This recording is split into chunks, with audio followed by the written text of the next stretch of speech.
Alam nyo, merong isang pilyong magazine na naglathala ng isang artikulo para siguro dumami ang sirkulasyon ng magazine nila. Bilyonaryo raw ang Iglesia ni Cristo.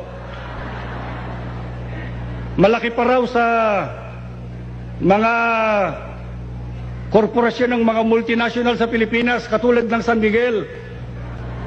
Malaki pa raw sa National Power Corporation.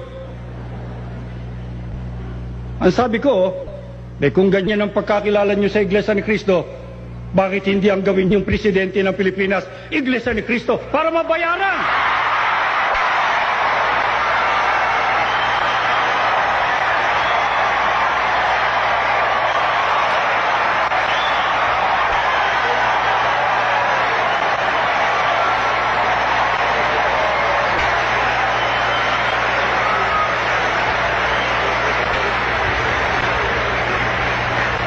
Kaya kung lang ho sinabi yun, para mabayaran yung utang ng Pilipinas.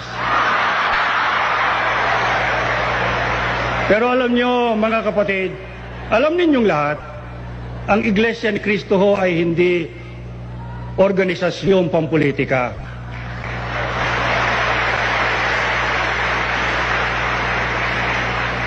Ito po ay purely religious.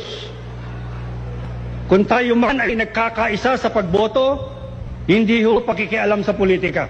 Karapatan naman nating bumoto eh. Ang diferensya lang sa iba, kung hindi magawa ang magkaisa, kaya inaatake yung pagkakaisa ng Iglesia.